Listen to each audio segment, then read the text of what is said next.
ഇടുക്കി കോവിൽമലയിൽ ആദിവാസി രാജാവിന് കൊട്ടാരവും ആദിവാസി മ്യൂസിയവും നിർമ്മിക്കുമെന്ന സർക്കാർ പ്രഖ്യാപനം യാഥാർത്ഥ്യമായില്ല. 2016-ൽ കൊട്ടാരം നിർമ്മാണത്തിനായി 20 ലക്ഷം രൂപ അനുവദിച്ച ഉത്തരവ് രാമൻ രാജമന്നാന് കൈമാറിയെങ്കിലും സാങ്കേതിക പ്രശ്നങ്ങളുടെ പേരിൽ നിർമ്മാണം നീണ്ടുപോവുകയാണ്. ആദിവാസി രാജഭരണം നിലനിൽക്കുന്ന സ്ഥലമാണ് ഇടുക്കി കാഞ്ചിയാർ പഞ്ചായത്തിലെ കോവിൽമല. 42 കുടികളുടെ രാജാവാണ് രാമൻ രാജമന്നാൻ. രാജാവാണെങ്കിലും ഇവിടെ ഇദ്ദേഹത്തിന് സ്വന്തമായി വീടില്ല. 2012-ൽ കോവിൽമലയിൽ രാജകൊട്ടാരം പണിയാൻ 20 ലക്ഷം രൂപ സംസ്ഥാന ബജറ്റിൽ അനുവദിച്ചു.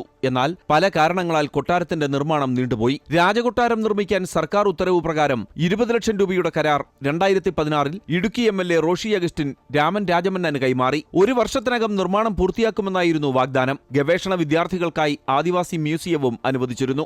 ഒരുപാട് ആളുകൾ ഈ ഒരു സംവിധാനത്തെക്കുറിച്ച്, ഈ ഒരു ഭരണ വ്യവസ്ഥയെക്കുറിച്ചെല്ലാം മനസ്സിലാക്കുവാനും കാണുവാനും കേൾക്കുവാനും ആസ്വദിക്കുവാനും വിനോദസഞ്ചാരികൾ ഉൾപ്പെടെ അല്ലെങ്കിൽ മറ്റിതര പഠനവുമായി ബന്ധപ്പെട്ടെല്ലാം PhD പോലുള്ള വിദ്യാർത്ഥികൾ പോലും ഈ ഒരു വിഷയത്തെക്കുറിച്ച്, ഈ ഒരു സംസ്കാരത്തെക്കുറിച്ച് മനസ്സിലാക്കുവാനും പഠിക്കുവാനും വരാറുണ്ട്. അവർക്കെല്ലാം ഇവിടുത്തെ പശ്ചാത്തലം പരിമിതമാണ്. അത് നമുക്ക് നല്ല രീതിയിൽ മാറ്റിയെടുക്കേണ്ടതുണ്ട്. രാജാവിന് താമസിക്കാനുള്ള സൗകര്യങ്ങൾ, രാജസദസ് ചേരാനുള്ള ഹാൾ, ലൈബ്രറി, പരമ്പരാഗത ആചാരാനുഷ്ഠാനങ്ങൾക്കുള്ള സൗകര്യങ്ങൾ എന്നിവ ഉൾപ്പെടുത്തി കൊട്ടാരം നിർമ്മിക്കാനാണ് ലക്ഷ്യമിട്ടിരുന്നത്. രാജാവിന്റെ പേരിൽ സ്ഥലമില്ലാത്തതായിരുന്നു ആദ്യ പ്രശ്നം. പിന്നീട് വിവിധ ഹൈന്ദവ സംഘടനകൾ ചേർന്ന് രാജകൊട്ടാരത്തിനായി സ്ഥലം വാങ്ങി നൽകി. എന്നിട്ടും സാങ്കേതിക തടസ്സങ്ങൾ പറഞ്ഞ് രാജകൊട്ടാരത്തിന്റെയും ആദിവാസി മ്യൂസിയത്തിന്റെയും നിർമ്മാണം അനന്തമായി നീളുകയാണ്.